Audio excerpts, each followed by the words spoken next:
Hello and welcome back to my channel Watercolor Impressions. My name is Dinesh. Today we are diving into one of the most important concepts in watercolor painting, understanding values. If you ever struggle to make your painting pop or feel like it's lacking depth, you're probably missing the right approach to values. One of the most important concepts usually I have difficulties when I'm teaching students. Stay tuned, and by the end of this video, you will have a solid grasp on how to use values to bring life and dimension to your watercolor painting. So what are values? In painting, a value refers to the lightness or darkness of a color. It's critical for creating a depth and contrast. Think of value like a grayscale spectrum. Pure white on one end and pure black on other end. Every shade of gray is in between. So if you use this value chart, 0 being white or 10 being black, or you can also use 10 being white and 0 being black, and 5 being gray in between. Even though we work with colors in watercolor, understanding how light or dark your color is independent of your color, it will help you to control the overall mood and composition of your painting. Values are especially important in watercolor because it's a translucent medium.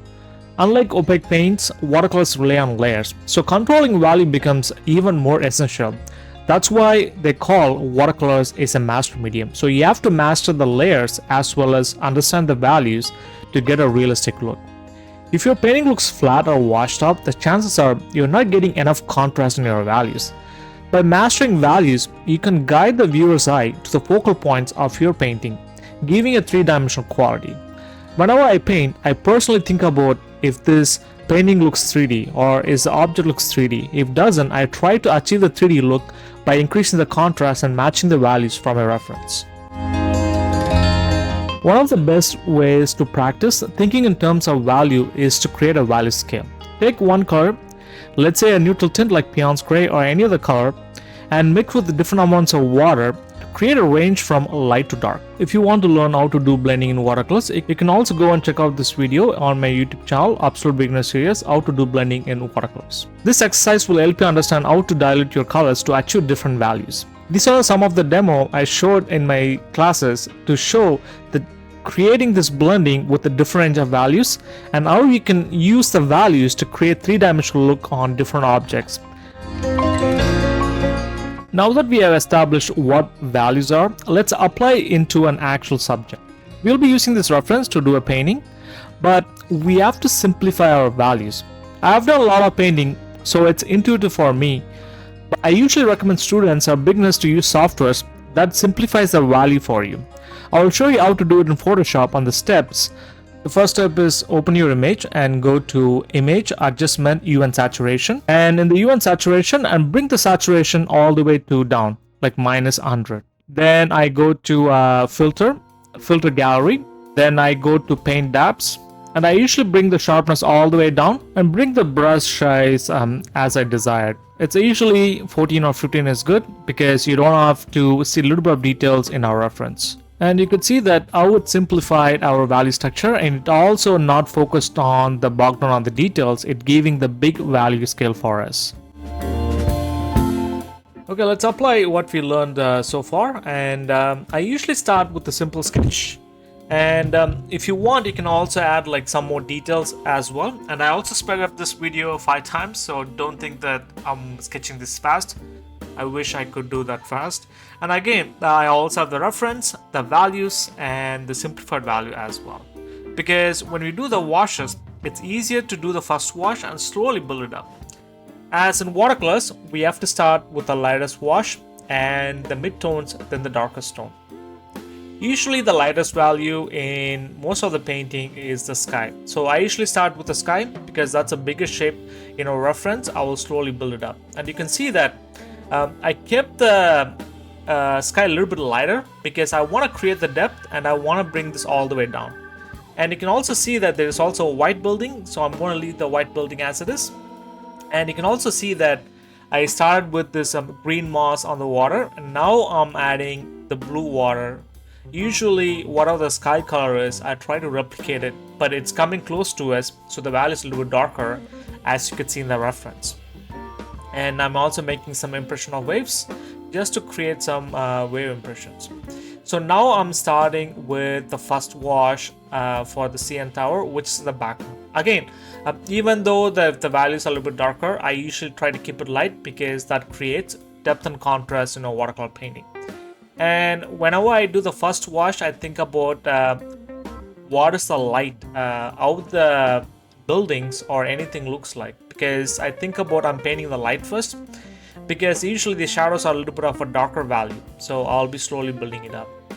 And now I'm adding the roof, and again, when I'm adding the roof, I'm making sure to leave that white bits behind it. And you'd be surprised that this green tree, the trees are usually a little bit darker. A lot of people make it lighter. It is surprising, but if you closely look, and if you go and closely look and squint your eyes, trees are a little bit darker. And you can also see in the reference as well as in the values, the grayscale and the simplicity version is also, it's a little bit darker than any of the value. So I'm trying to match it. Again, when I painted this, I just used the reference by itself. I didn't use the value scales or the simplified values. Again, as I said earlier, I have done a lot of painting, so I know that the value structure is a little bit better. And again, I'm not 100% matching the values. I usually change my values. But again, there's one thing I told in the beginning of the video is to create a contrast or creating something that gives a three-dimensional look to our painting. And you can see that when I block the boats, I start with the light value, then I add the darker value at the bottom. And now I'm thinking that, does this object looks 3D? If it looks 3D, I won't touch the shape. If it doesn't look 3D, I'll think about how can I create contrast and how can I increase value to create the three-dimensional look. And you can also see that I'm adding another tree. And again, it's a beautiful contrast because there's a light against dark. Whenever there's a light against dark, it gives a contrast in the painting. I've seen a lot of my students, when they show their work, their watercolor skill is amazing. They know how to paint, their brush strokes, their dexterity is really good. But the one thing they lack is the values, because the values plays a really crucial important role to create a three-dimensional look, and it also creates a three-dimensional look, and it gives a realism to our painting. And you can also see that I wet the paper and I'm adding this darker tone so that it bleeds and create this really nice reflections on the water. And again, when you watch this video, you don't have to do this painting, because this is a little bit tricky, because this is a lot of positive against negative. So what I mean by that, there's a lot of darker value and there's a lot of lighter value.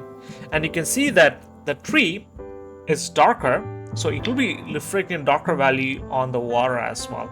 And you can see that as soon as we add the darker value of the reflection of the tree, it looks 3D already. It looks like a photo already. So I'll do the same thing. Again, the reflection on the midground tree, which is also reflecting against the moss, and that also gives a really nice depth for a painting as well. It also shows the floor and the plane of the water as well. And I'll bring this all the way down, the tree on the right hand side, and the background water look a little bit weak. And you can also see that I'm also adding the reflection of the CN tower as well. I'm using the exact same color of the CN tower. I usually try to use a blue color, but vanity prevents it. I want to keep adding the details as well. And now I'm using some white value to break down the darker shape of the background, because as soon as I add those white foil, you can see that the boat came in the front and the tree went all the way in the midground. And again, I'm reflecting the white sails on the water as well, and that also gives a really nice detail on the water as well. Again, this is kind of like a quick sketch I did when I went for the Tron Island trip. Again, you can see that how I arrange the values in such a way that it gives us 3D look. So now it's your turn. Take my reference or use one of your reference and desaturate it and apply the Photoshop filters and simplify it, and do a study of it. And you don't have to do bigger. Do a smaller one and see how the painting looks like, and you'll be surprised what kind of result you will get just by using the value scales.